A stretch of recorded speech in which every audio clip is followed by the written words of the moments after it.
Hello and welcome. Today we are in one of the most powerful destroyers in the game. We are in the Tier 9 Japanese destroyer, the Kitakaze. Unfortunately, this match does contain aircraft carriers.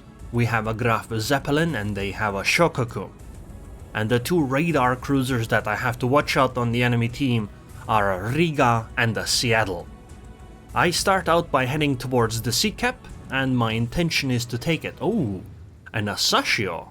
That is definitely a DD we wish to fight if we can, but obviously the Asashio will never try to fight me.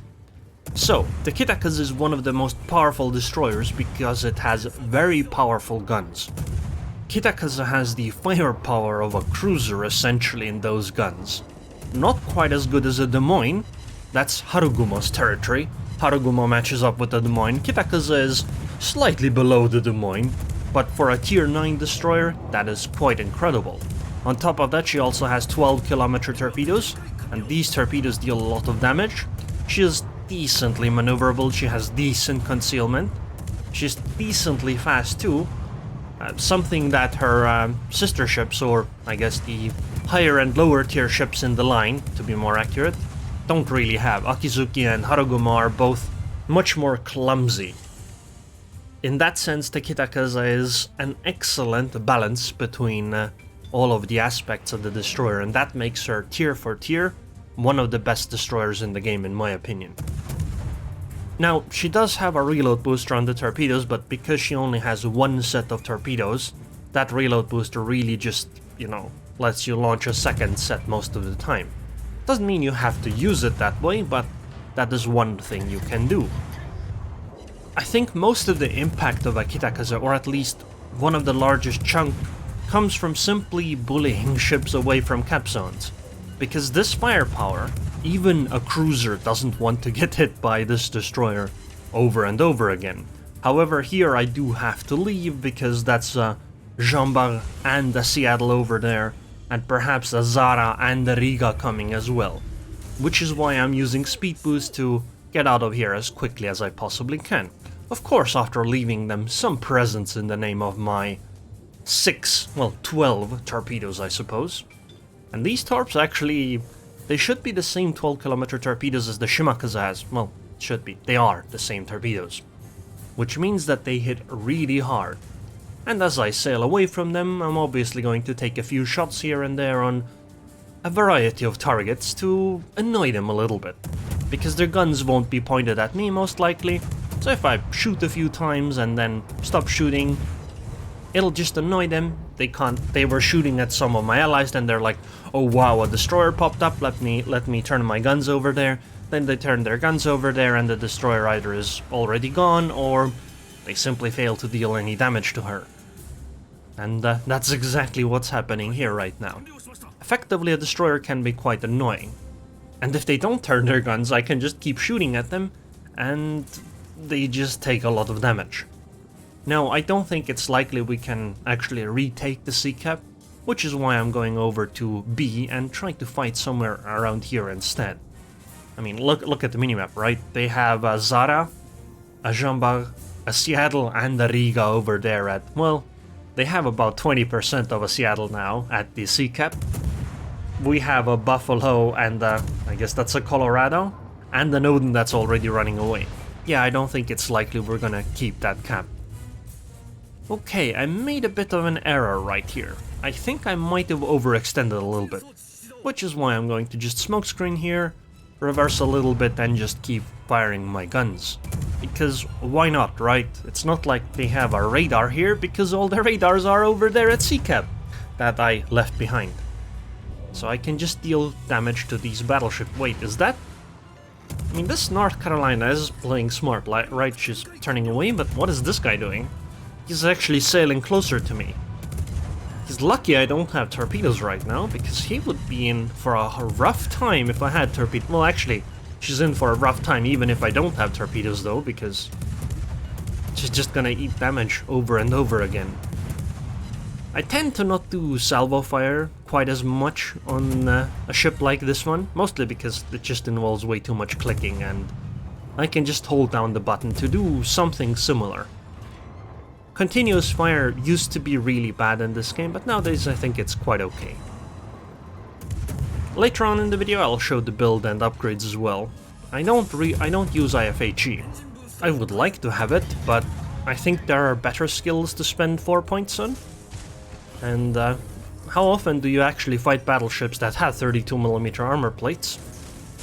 And you know, you can actually hit them consistently for a long time and can't hit their superstructure or something similar. Also, I just realized I think I might have put myself in a bit of a tricky situation here, because I don't think I can disengage here easily. Hopefully those torpedoes will make the NC reconsider her place in this match. And I think they kinda did, because goodbye. See? That's how you deal with the threat of an approaching battleship. I really don't understand what the NC was thinking there. Maybe she thought I wasn't a destroyer or something. But regardless what it is, it didn't work out for her. Worked out perfectly for me, but I do have to disengage here because there's a Mogador coming and a Zara on my broadside. Both combined is a pretty bad combination for me. I can fight either of those one by one, no problem, but both at the same time, no thank you. But I think the Mogador is actually going to come out the loser in this kind of a trade. I mean, if Mogador brings everything she has, she can absolutely trade with a Kitakaze due to her reload booster and all of that. However, it would still be a trade, and when you trade, both of you lose a lot of your HP. And I think in that kind of a situation, the Mogador just ends up worse off because she does not have a smokescreen, whereas a Kitakaze does. And Mogador also can't fall back on stealth torpedoing, Kitakaze can. Which, in my opinion, means that Mogador really does not wish to trade. And this is actually why the French destroyers usually run away from the Akizuki, Kitakaze and Haruguma line, or they just trade and both die, or both end up low HP and then the French one dies to the CVE. Okay, Mogador, you seem to still not have learned your lesson, so let me help you a little bit with that one. Oh my god, my aim is atrocious, isn't it? But it's getting better, and I think we have zeroed in on that destroyer a little bit. I don't like zooming out too much when firing my guns, because I'm not used to that. It tends to be harder for me to tell how things are going, but sometimes you just have to. Oh, Asashio, hello. How are you doing this fine evening? Would you like some shells as well? I mean, I already have more HP than that Asashio has left, despite losing a lot of my HP there. I don't think we're gonna be able to sink her though. But it's not like she is a threat to us. She's a she's a threat to all my other ships. Cyclone is going on, so I can absolutely engage her like this here. I mean, Cyclone's 8 kilometers, and oh, Asashio actually has a smokescreen. Okay, this does mean I can't follow her. I mean, I have the Shokaku right here on me, and there's the Zara within range. Let's give the Zara some presents and then simply leave. Ouch, that SAP hurt. But we still have 8k HP. The Shokaku is coming back again, but I don't think she's gonna find much success with it. Yep. The Kitakaze does have pretty decent anti-air as well. I do think Zara will be able to outmaneuver those torpedoes, but hey, you have to actually take the shot. Otherwise she won't have to do anything at all. Oh, there's the Asashio again. Come on, 762 HP. Oh, she disappeared. A little bit of Blindfire. Ah, 2 shell hits wasn't enough. Come on. Yes, but 3 was enough. A little bit of Blindfire to finish her off. We're in a good spot. We have a 2 ships advantage, 2 of the 3 cap zones. I guess since I'm in a Cyclone anyway, I might as well try some Blindfire on that Zara over there, right? Yeah, let's go.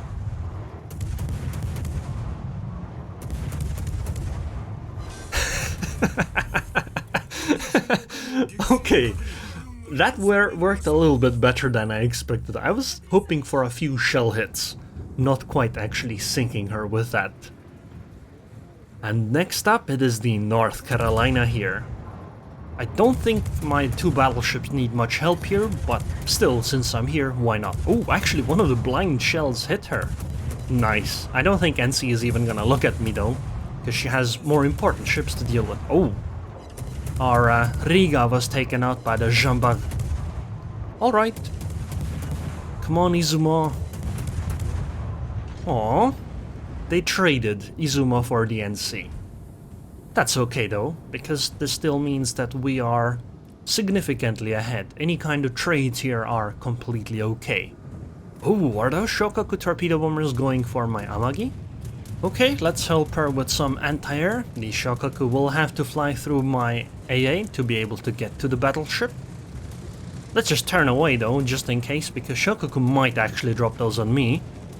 Is she actually dropping on it? No, she actually passed. And she's turning to go for that Amagi. Oh, clever. But I don't think that quite worked out as well as she was hoping it would. And I suppose... Oh no, we actually do have to defend the B cap here. Okay, let's just Blindfire, because there's really no reason not to. And I might simply get some decaps, because that's really what I want, right? Because if I can get decaps, that delays them in the cap for longer and longer amounts of time. Oh, and we got it on the Riga. Let's try it on the Jean Bart. Come on. Oh, Riga is actually radaring me. She can definitely shoot at me, because radar does give you the ability to lock onto the target. Oh wow, and we decapped the battleship as well. Nice, and now the Riga's radar is over, so I can go back to blind firing them with impunity. Come on. Look at that volume of fire though. Oh, we managed to decap the Riga again. Such misfortune for the Riga right there. Wow, we actually hit 7 shells. Damn.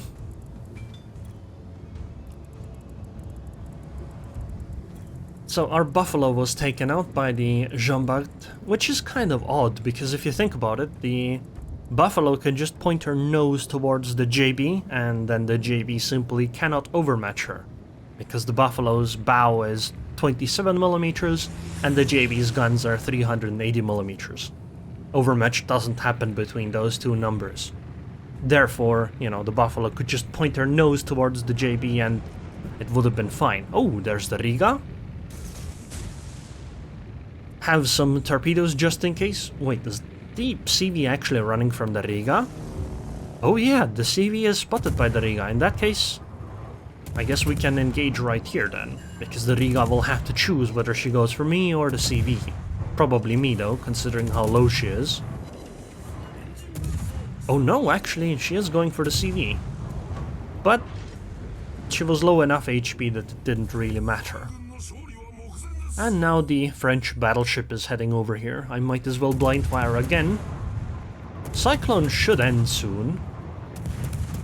It's 5 minutes left to go in the game. But we can still blind fire here for now. Oh wow, we decapped her again. That is so unfortunate by the enemy.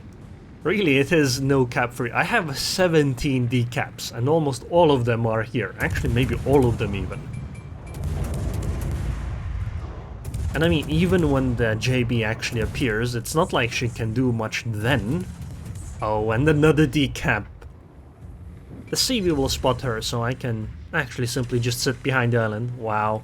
12 shell hits, 13 shell hits blindly. And that's at like 11 to 12 kilometers too.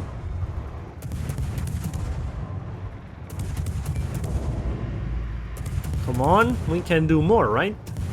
But Cyclone should end, like, soon. 2 more shell hits? Wow, that's 6 shell hits already. I think, yeah, she's turning closer. By the way, I'm aiming with the minimap. I'm not actually looking at the screen, because that doesn't tell me anything. It's purely on the minimap. Wow, and I even started a fire blindly. Come on, JB, you know you wish to catch more of these. Who needs to actually lock on to targets anyway, right? Oh, she has actually moved a little bit. And the cyclone has passed. There's only 4 minutes left to go, but this JB does not have the HP to do much with it, I think. And now that Cyclone's gone, I actually can deal a lot more damage to her if I can somehow hit the superstructure at some point. Hello, please? I do need to aim higher, I guess. And that's another fire.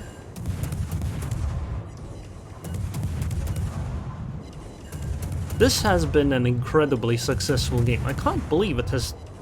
We actually had to do this much to win this game. I mean, it's almost down to the wire in terms of time, even though we were ahead by so much, so early on already. Come on, can we get a Kraken?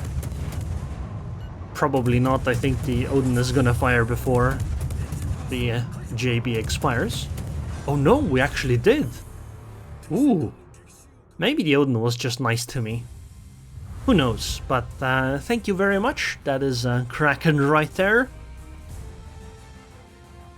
I did get a lot of XP, but I suspect I had all of the economy flags on. I got the Kraken, I sank 5 ships, 151k damage. I only actually kept 1 base, but that's okay. I defended the B cap 20 times. 20 times, and most of those blindly even. That was... I don't think I have blindfired this much in any game before. Like, I have blindfired, but not this successfully as a destroyer. Let's take a look at the XP. Wow. 2,785 base XP, with our Graf Zeppelin at 1,600 as number 2. That guy definitely then deserves a compliment. This was a really good game for me. Like, truly good. And it shows off the strengths of the Kitakaze, although I will note though that the Blindfire does not come included with the ship. 50k damage with fires actually. Damn, my HE shells did not deal that much damage this game. I suppose my aim was kinda poor. I didn't hit the superstructures of ships quite enough, but hey, sometimes it just happens.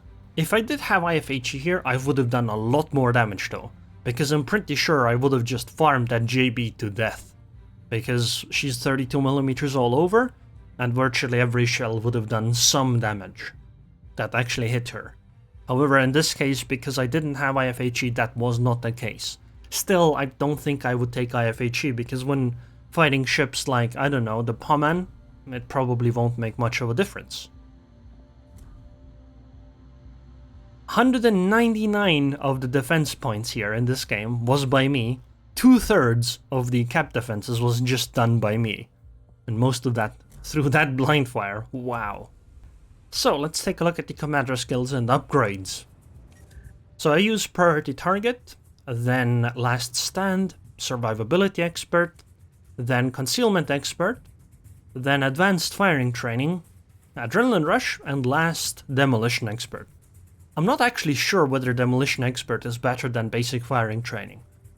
It's kind of a mixed bag type of situation, because the Kitakaze does have a very low fire chance on the guns. I mean, with it it's 8%, so you go from 6 to 8%. Effectively you get 33% more fires than before. However, having 10% more shells that you fire would also cause you to get 10% more fires. Perhaps BFD is better because, you know, it would help you deal damage to the superstructure and to deal damage to the destroyers and all of that. Not really entirely sure. If I took IFHE though, then I would definitely like to have Demolition Expert, because Demolition Expert is a flat value. And the lower your fire chance, the greater the advantage of a flat value is, compared to a percentage value. So then I use the reload upgrade. If I didn't have AFT, I would take the range upgrade. I would like to have about 14.5 kilometer range. 15 is a bit too much, but you do wish to fire at around 14-ish kilometers. Then concealment upgrade and the propulsion mod, because this allows you to just speed away when torpedoes appear in your smokescreen. Then aiming systems, mostly because I don't know what else to take here. I mean, none of them really make sense for Kitakaze too much. The torpedoes are nice, but they aren't your primary weapon. And so I think maybe a better dispersion maybe helps a little bit. And then I use the engine boost upgrade. If you don't have this, then use the engine room protection upgrade, I think. And last, main armaments modification 1, because you want your torpedo tubes and main batteries to survive for longer. And I definitely don't recommend using the 8km torpedoes on the Kitakaze. Use the 12km ones. And I mean, even the 10km ones I think are better than the 8km torpedoes, because 8km just isn't enough in my opinion. But anyways, I hope you guys enjoyed this video. I would like to thank the patrons on Patreon. Thank you very much for your continued support, and I hope I'll see you guys next time.